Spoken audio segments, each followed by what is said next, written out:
melt is when I'm ocean waves.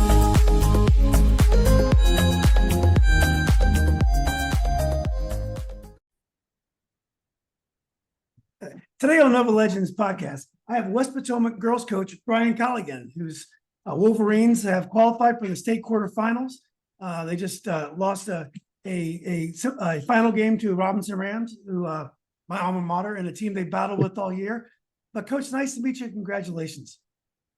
Thank you. Thanks for having me. Oh, of course. Well, Coach, this is the first time we met. Tell us a little bit about your background, how you got into basketball, and how you arrived at West Potomac.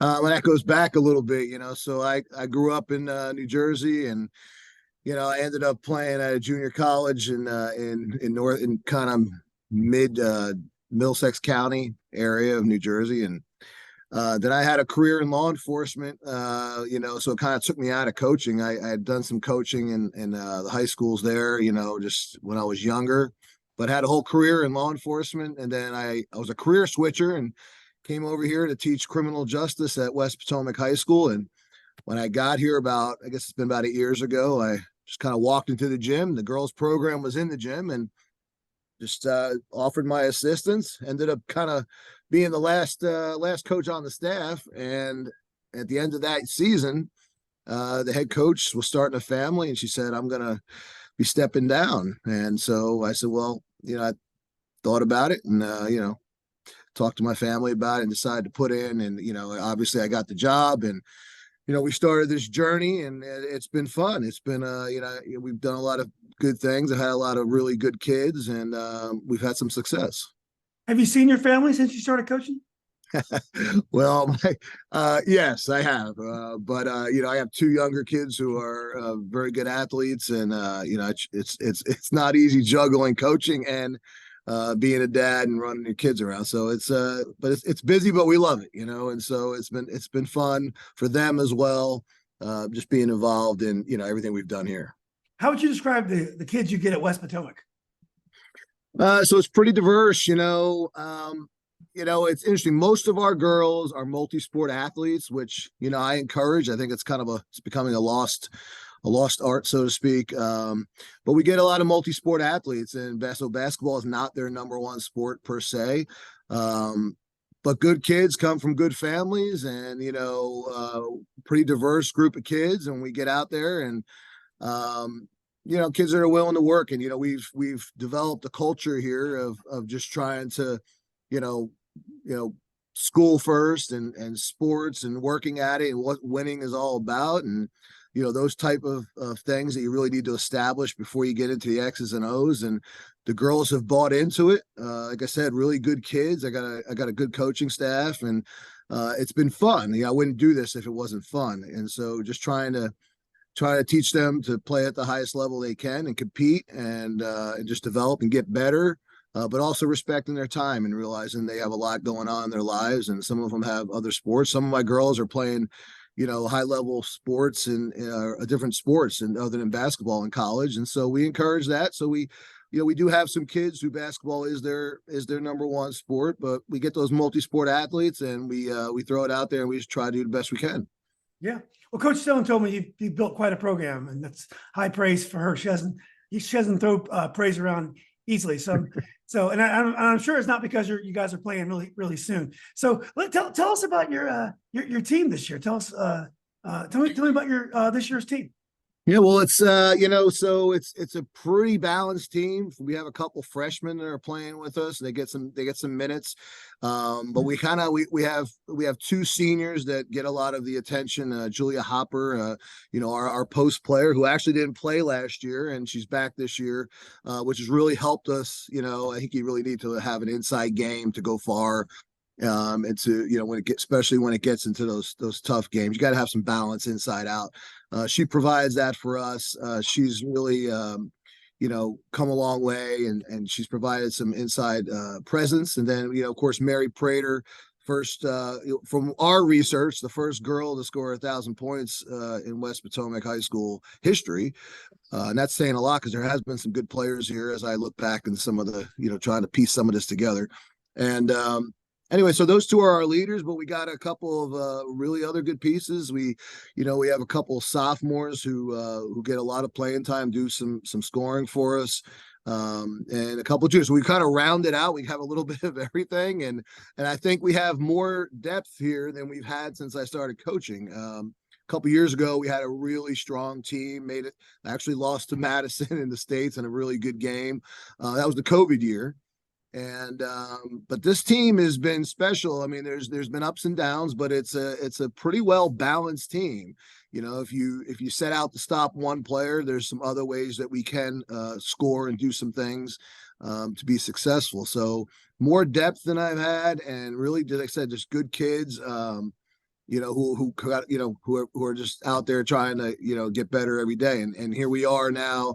It was a disappointing loss to Robinson. They're a heck of a team, well coached, and but we've turned the page. We had a little team outing last night, try to get our heads right, and headed back now to get ready for Madison. And so we're excited about the opportunity. Yeah. Well, congratulations again. Tell us about the Robinson rivalry. I think you guys won one and lost two this year to Robinson. Yeah, so I mean, very well coached. I mean, TJ does a great job over there. They really are. They're very strong inside, but what I don't know if gets a lot of attention is just the strong defensively. They really make it difficult to score, and so our games against them have been very physical. They've kind of gone back and forth. The first time we played them this year, we had a good first half. It was kind of a grinding out defensive game. And then second half, they beat us pretty handedly and we didn't score. But then we played them at our place and, we were able to get, I think it was a 3-point victory at the end of the when time expired. I think it was 3 points, but, I think we were able to compete against them and take some things that they like to do away. And we made some shots. Obviously, you got to make shots. And so, we were able to get the win. Felt pretty good about playing them in the championship. I thought I kind of anticipated that was a likelihood if we could continue to work and get to that game. I thought it would be, I thought they would probably be on the other end of that. And it was a good game. I don't know if you got a chance to see it, but it was a good game. We definitely had our opportunities to to take the lead and to, finish a little stronger. The game, it was really kind of, I felt was more like a 4 to 6 point game. And then, they pulled away at the end, but, hats off to them again, well coached, strong players, they're post players, but they're also really good defensively. And they made shots when they had to make shots. So, congratulations to them. And, who knows, maybe if the stars align, we can see them again.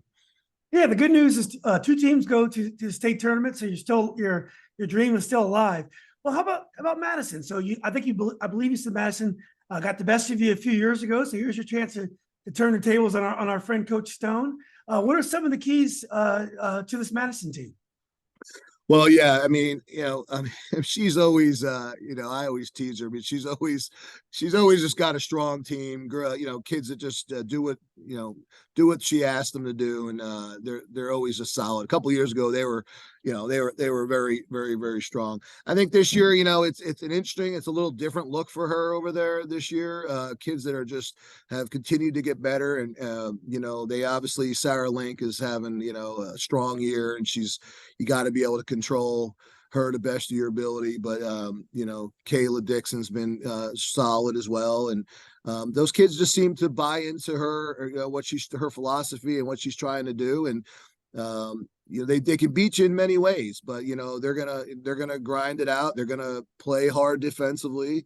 They're gonna share the ball, and they don't seem to really care who gets the points as long as they get more points than the other team. So, big challenge for us. They're always solid. They have a history now of being one of the best teams in the area, but we look forward to it. I felt when we played them, it was kind of a sloppy game. You think probably for both teams, it was one of those Saturday afternoon games on the schedule. You're wondering who set that up.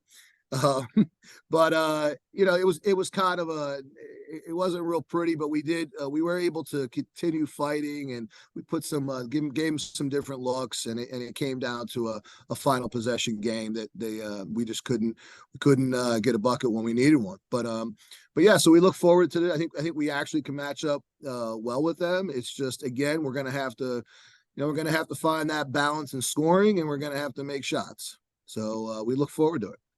Coach, do you go into the game healthy? Yeah, for the most part, at this time of year, everybody's got a little banged up. Everybody's seeing the trainer. Not everybody, but several players are seeing the trainer. Overall, I think we're pretty good. We had a couple kids that, we're fighting some colds and so on, but everybody's dealing with that stuff. It's just part of our world now.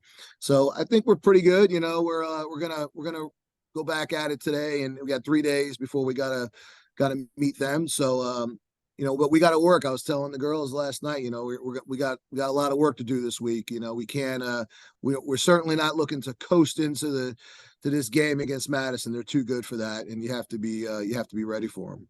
Yeah. Well, Coach, remind us when and where the game is. So it's at South Lakes High School, 7:00 this Friday. Okay. So we learned that. So it's a neutral site. Yeah, but 7:00 Friday at South Lakes. Yeah. So instead of having the girls' game on one days and the boys' game on another day at the same gym, so we can watch all 4 games, they're going to make it so we can only watch one game that night, which is I don't know who plans these tournaments, but it's just every year it gets more outrageous, and they just try to. Basketball now is organized for the supporters because they do whatever they can to get the neutrals not to pay attention. And so I wish I can come watch a game, Coach. But I definitely will watch the replay online if it's available. And it was great to meet you, and definitely wish you the best of luck. And hopefully we can keep in touch. Yeah, I appreciate it, and I agree with you. I wish it was even for the regional. We had a really nice crowd at Robinson, but Okay. I do believe when you have those double headers, or the girls are having, like, even in the districts, we're playing at a neutral site. I really kind of like that. I like the atmosphere it brings, and you get to see some other teams play, and that's just it's good for the kids to play in front of bigger crowds. Yeah, it breaks the heart. I played at Robinson, and Robinson, our sports are well organized up here. And back when I was playing, you would have double headers at Robinson High School or at George Mason, and they have a girls' night, then they have a boys' night, and everybody would come to watch all 4 games. Yeah. And so, unfortunately, maybe one day we'll get those back, but there doesn't seem the leadership to get those things done anymore. It's kind of like a money grab, I think. But anyway, that's another discussion, Coach. I just wish you the best of luck, and really appreciate you taking the time to talk to me. All right. Well, thank you for having me. I appreciate that. Yeah. Have a good day, Coach. All right. Take care.